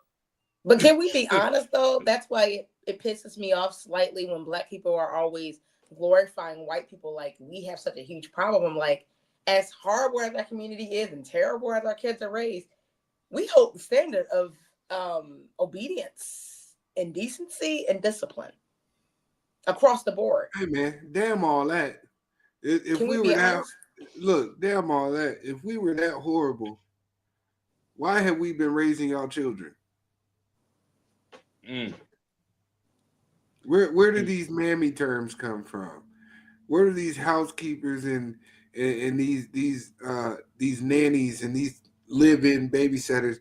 That started in the Black community. So if we were so horrible at parenting, we were so horrible that you let your children suck on the other titty. That part too. Of the Black horrible mother. Well, hey now. I'm just being honest. Like these are historical facts. Monetization is out the window. I mean, it's been gone, third. Why? Just stop. God damn. You put Trump on the screen. We got monetized with the flyer. You know what I'm saying? But no, I'm just being serious though. Like it's crazy to me how the standards switch when there's no longer any use for us. I hear you. Hold on one sec. Erica says, and just because people came out okay, so to speak, doesn't mean that they still don't harbor a lot of traumas from childhood. Getting their ass beat. So again, let me rephrase that. There's a difference between getting your ass beat and then discipline, or no, child abuse and discipline. You know what I'm saying? Like what I'm speaking on more so is discipline. And a lot of these kids lack discipline because they have no reverence for adults. They feel that their parents are their friends. They feel like and I've seen it firsthand within some of my own. Where it's like they don't feel like, well, why do I have to respect this adult just because you're an adult? Why? You know what I'm saying? Like it's the arrogance, it's the entitlement, it's the ignorance. And I think that some parents let their kids get away with too much. And again, so there's rearing. It's called a thing of rearing. And even in the Bible, it says, what? Spare the rod, spoil the child, whatever. I misquoted a little bit, but yeah, there's a thing where you have to discipline. So yeah, definitely child abuse is definitely different. And I don't advocate for that. You know what I'm saying? Anybody that commits child abuse should be locked up beneath the jail, and they need their ass beat and castrated. You know what I'm saying? But there's a thing between discipline and child abuse. What'd you say? Now we demonetized because we castrating people. That's what I said. Shit. There's no castrating. I mean, you said TITTY. Sucking on the suck. Come on, y'all. I mean, just like that's what he's saying. I ain't say the full thing. But listen, for real. Let's just be honest here. We didn't get whoopings every day. No. Like when they talk about black families and our children, unless you were bad, they act like we got hit every day. But guys, then we can all remember one good whooping, and it changed our lives. I'm just being real. Like you might not remember every whooping. You know what I'm saying? I'm pretty sure most of them were deserved. You know what I mean? Knowing the type of individual I am, I'm still that way now. You know what I'm saying? I just survived the encounter, so to speak. You know what I'm saying? I didn't do it in front of her. You know what Erica I mean? asks, "What is child abuse?" I can answer that right now. Thank you. There's a documentary called Devil in the Family. White, blonde. She had her kids stand out in the hot sun, then mixed burning things in their wounds. Didn't feed those kids, had her kids thrown out all over the neighborhood. That's child abuse. And they got 4 to 30 years. Her and her girlfriend. She told the dad to leave the house and never call back. The man left, didn't even check on his kids. In fact, he blocked his kids when they tried to reach out to him. So that's spanking a child with a belt on his rear. As long as it's not too hard, it's not child abuse.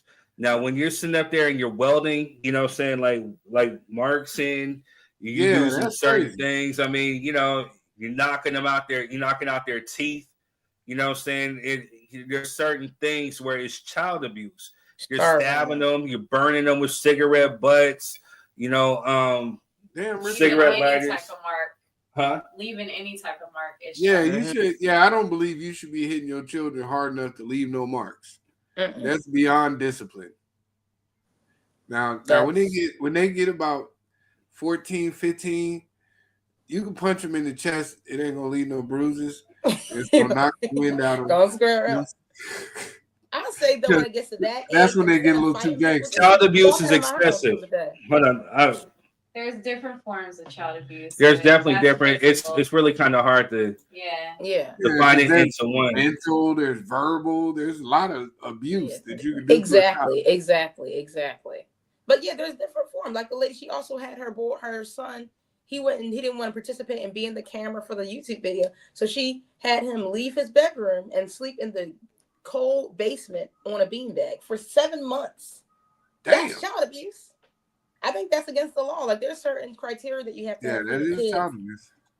And that wasn't it. That's child abuse. Absolutely, though, Erica. That's and I said blonde.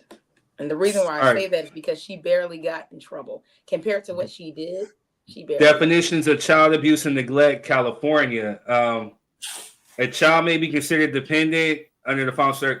The child has suffered or there's substantial risk that the child will suffer serious physical harm inflicted non-accidentally upon the child's on the child by the child's parent or guardian. For the purposes of the subdivision, the court may find that there is substantial risk of serious future injury based on the way a less serious injury was inflicted, a history of repeated inflictions of injuries on the child or the child's siblings, or a combination of these and other actions by the parent or guardian that indicate the child is at risk of serious physical harm.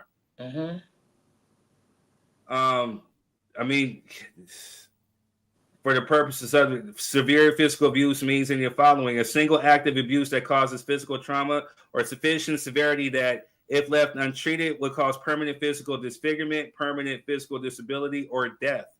Any child act of sexual abuse that causes significant bleeding, deep bruising, or significant internal swelling. More than one act of physical abuse, each of which causes bleeding, deep bruising, significant internal swelling, bone fracture, or unconsciousness. The willful, prolonged failure to provide adequate food. So, I mean, if you're looking for child abuse, it's all right here. you want the definitions, again, discipline, a little spank, whatever, I think it's rendered at times, depending on what it is. But if you're when it's excessive to where you're leaving bruises or marks, or you're causing them to go to the hospital or death, then I think that is what is being defined as child abuse. Child abuse. Okay. Agreed. Absolutely. So I could put some more things in there, but the fact that you got to say this stuff is crazy. Yeah. Word to Big Bird. Word to Big Bird. But all right, y'all, we're gonna segue a little bit into the last little bit of the show.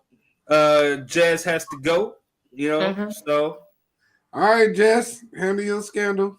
We appreciate you spending some time with us. We will do some advertisement, and we will be right back. Yeah.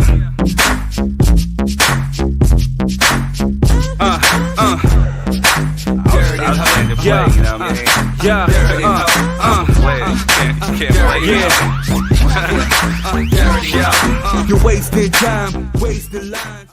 Hello, family. I'm Marquez. Hey, you guys, and I'm Denisha. We all want the best for our children, right? Security, opportunities, and a future filled with endless possibilities. That's right, but here's the question. What are you doing today to create that future? Imagine building a business that creates generational wealth, leaving a legacy that grows even when you're not working, showing your children what it means to dream big and take action. That's right. With PlanNet Marketing, we offer you the opportunity to earn income while still being present with and for your family. We show you how to invest in their future while securing your own, and teach them by example what financial freedom should look like. And don't just tell your kids to dream big, show them how it's done. That's right. Comment below, or you could just message us for a direct link to our presentation. All right, y'all, we are back. Just a quick little promo. If you have something that you want advertised on Drop Your 3 Cent, go to dropyour3cent@gmail.com. Let's talk it out. We can get something going on for you. You can advertise your business. If you got something you want to promote, whether it be a book, whether it be an album, whether it be a poem, a show, whatever, let us know. And then also, too, there's going to be a new portion or a new, a new entity where we actually put people, especially entrepreneurs, especially people who are doing things in the community, in the hot seat, and we interview. So definitely. Absolutely. Great. All right. Great. Go ahead. I'm sorry. No, I was just saying great job. I like that. We need to get some hot seat guests, man. Absolutely. We need to be talking to the people about real solutions that they could be participating in. So I love that. Right. All right. So I see your comment, Erica. Real quick, she said, I disagree with physically putting your hands on a child. We can agree to disagree. I mean, tomatoes, tomato, you know what I'm saying? It's different stroke for different folks. But I do believe that there is definitely some form of discipline where, again, you have to sometimes, literally sometimes talking just doesn't work. And I'm not saying beat their ass to where, it's hard. But again, there's nothing wrong with a spanking. You can spank your little leg, spank your little butt. Let them know hey, that's not all right. You know what I'm saying? Again, because, one of the things that you definitely got to prepare your kids for is that this is a cold ass world. So there's going to be certain things that they're not going to necessarily be able to get away with if they go out disrespecting certain people, especially when you start getting out into the slums or you start getting to people who just don't know no better. It could be a matter of life and death, so. Absolutely. You know what I'm saying? So we can sit up there, we can play tab, we can act like, this doesn't exist and whatever, we can shelter them. But, there has to be some type of reverence, because even if you're dealing on the street level, for some of these street cats, there's a thing where it's a respect. There used to be a hierarchy. You used to respect the OG. Whatever the OG would say, you know what I'm saying, then, there was a form of discipline if you went against it, so. Nah, the YNs out here beating up the OGs now. You know what I'm saying? What's up, Greg? That's why I keep my pistol tucked. You know what I'm saying? Right. So, I digress, but going into the next portion of the show, I know it's something that we don't like to talk about, but it's politics. But politics is something that we all got to go through, whether you're black, white, Asian, or whatever. Politics affect us all. So, so here we are with some more politics because Trump recently came out and had his State of the Union address, where he addressed the Congress for the very first time, and it was a snooze fest to a certain extent. Till this guy had something different for the State of the Union.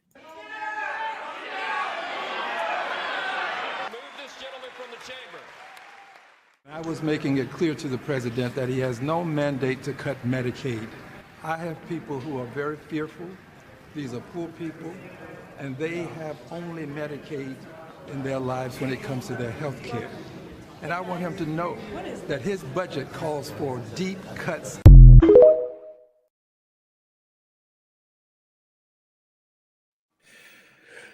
Yeah, we would have been here all day. You know what I'm saying? But all right. So the thing about it is that normally we would expect this from the MAGA crowd, because we can't necessarily say that this is a Republican crowd, or whatever, because we know it's definitely a difference between a MAGA Republican and then a Republican. And so normally we would expect like this type of behavior from the MAGA Republicans, as we've seen what happened with January 6th. But, this guy decides to blur it out. And as much as, I don't like, Trump, I don't like his politics. I don't like the people that associate with him. I don't like the way he walk, talk, dress, whatever. You know what I'm saying? Calm down. What I mean? But at the same time, I think there is a certain type of respect that you have to give this dude. I don't know. I think it was in poor taste. I get it. The emotions are high, but and that was Rep. Al Green, from Texas. I get it, bro. Trust me, I get it. But there's a time and place for all that. Really? What are you saying? Mm-hmm. Really? Well, what's your thoughts, Adoration? You first. Now I'm curious. Nah, because you said really. He went like 3 octaves. You went really. Yeah. I was just like, whoa. Go ahead. But go, Quince. You go first, please. Go first. You deserve it.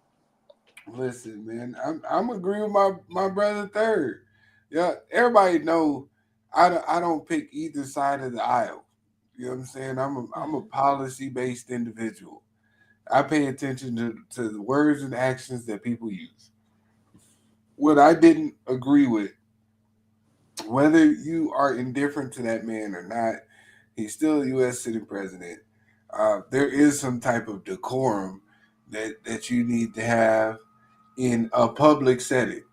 Now, what you catch him on, you know what I'm saying, in the hallways at the White House, whatever, you say what you need to say. You know what I'm saying? That's your business. But on national TV, I think the Democrats did a large disservice to their constituents by behaving like children. That's my take. Okay. All right. So here's the thing. All right. In my opinion, I think in reality, and even MAGA is now starting to lose it. MAGA. Because of what Trump's doing. I think that in reality, if we were dealing, how you doing, Greg? If we were dealing with a respectful office candidacy, whatever you want to call it, whatever they are, then I can understand the respect. It's almost like in that Senate meeting where the lady says something about Jasmine's eyelashes, and then she's like, boom, boom, boom, boom, boom. And she said we can take it outside. Yeah, but take it outside is too far for that. The lady just said something and she responded. And I think that, with Donald Trump in particular, now Democrat, Republican, whatever you want, but with Donald Trump in particular, he is so disrespectful, so rude. And it's not just being rude. It's not just loud. You can just be like, oh, he's a child. Now he's actually dismantling your entire, like, people fought for these rights. I'm not talking about black people. I'm talking about white people. That's why they're getting mad now. People fought for this freedom. People built the system, and there are generations of people. I'm talking about on all sides, black, white, indigenous, whatever. And he's just like, no, you're going to die. Medicaid is something like when you actually, like a lot of people, they don't know anything about it. They didn't know that a lot of this came from Obamacare. So they were fighting against Obamacare. They're like, oh my God, how are my kids going to survive? This is more serious. This is not just, you know what I mean? So in my opinion, you know, I do understand as black people or people of non-white, whatever, you should probably act a little different because they will call you a thug at any chance they get.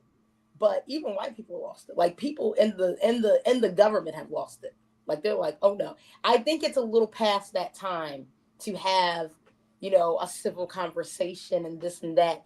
It's time to get up and do something because, I mean, I already knew about this a very long time ago. So I already know it's too late. But from other people's perspective, before it's too late, America is about to see something that it's never seen in its lifetime.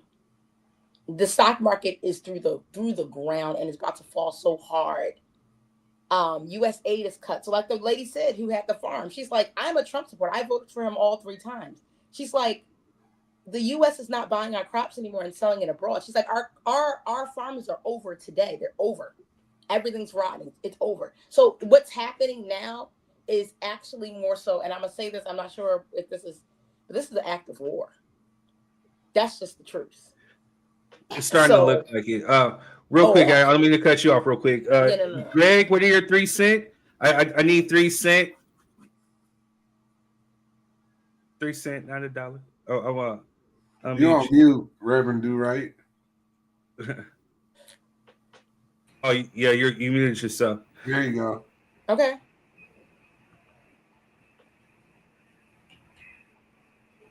Can you hear us? Yeah, I can hear you. Oh, okay. It's okay. Drop your 3 cents real quick. On what subject? The discipline of kids, or we moved on from that one. we're on Trump's State of the Union address.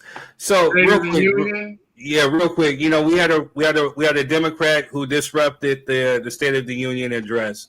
But all right, real quick though. So a friend of mine named KJ, you know, we used to perform together out in Hollywood, you know what I'm saying, talented actress. You can see her on Sisters. She made news by making some comments. Born on the Bailey Circus. What'd you say, Greg? Ringling Brothers, Barnum and Bailey Circus. That's what it is right now. That's what our government is. A 3-ring circus. A lie. No doubt. No doubt. So my friend KJ had made some comments, and here goes the comments right here. Keep you on the wrong one.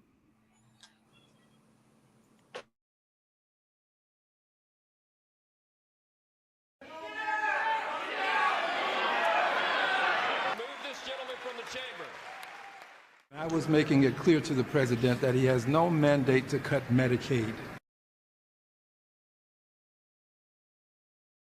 Community. Understanding our roots, I think it's really important. I think we're not trapped here. With the political climate that's going on in the United States of America, we are not trapped here. There are places that we can go. There are countries that are receiving us back, citizenship back. And I think all right. So yeah, you know, she made these comments basically stating that, you know, due to the political climate that we as Black Americans are not trapped here. And I know we only got 8 more minutes. So if folks can drop their 3 cents real quick on that, you know, this will be something that we can pick up for the next show. We just kind of ran out in a little bit of time. You know, I think the child abuse and discipline thing kind of took a little. But what are your guys' thoughts on that? I agree. I'm already doing it. Next. Well, it's kind of by default though, but no. This is why we left. We already knew about this. I've been knowing about this all my life. Well, damn. Yes. All right, Greg. Well, so I'll go ahead. So the thing is, I get it, and all due respect to her, she's super cool, mad cool. But the reality of it is that it's not everybody can afford to do so. And I don't necessarily agree with necessarily running away from the problem, saying that is at hand. Saying I get it. I get it that the political climate is jacked up. This is truthfully the worst that I've seen it in my lifetime. And mind you, we lived through Bush and his war. But at the end of the day, Trump makes Bush look like Einstein. You know what I mean? But we've lived through Trump before. And again, I believe that we as people can live through him again. It's going to get tight. It's definitely going to get tight for those who are making a certain amount of money. But I don't necessarily think that running away is the solution. I believe in strategizing, organizing, and then mobilizing. This is the time right now where if you really want to see some action within the community, we have to organize, put your political parties aside, Democrat, Republican, Independent, Black Panther, whatever, come together for a collective and start organizing on some solutions on what we want to see. And then we need to mobilize. We need to actually execute and put those into motion. But do what? That's what I want to ask, though, because we talk about to have a political voice. Because again, as you can see, they always come to us. Well, we need the Black voice. We need the Black voice. We need this. We need this. And both of them try to cater to Black people. You know what I'm saying? Whether you got Democrats rocking around dashikis or Donald Trump bringing Tiger Woods out to a Black History event at the White House, even though he's cutting DEI and wants to get rid of Black History Month altogether within the thing, it just don't make no damn sense. But they all try to cater to Black people when they want something out of us. So if they want something out of us, no, you have to give us something back. But in order to get something back as a people, we need to organize to figure out what is it that the hell that we want. We need to come together as a collective, put it away our differences and start moving as one. And therefore, if we try to elect somebody to have a voice or have a seat in this political climate, then, if they don't get enough votes, then here goes our vote right here as a collective.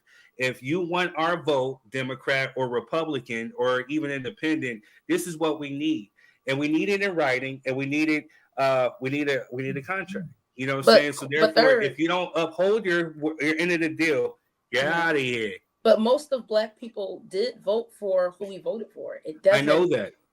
But there's still a pocket of Black men who did not feel comfortable enough voting for Kamala Harris. That's true. No, a lot of people say straight up, I would rather have Satan running this country than a woman. I heard it right out of their mouth. Oh man, we're not. Hey, listen, we're not going there tonight. We're not doing that. I'm just saying we're not putting that on Black men.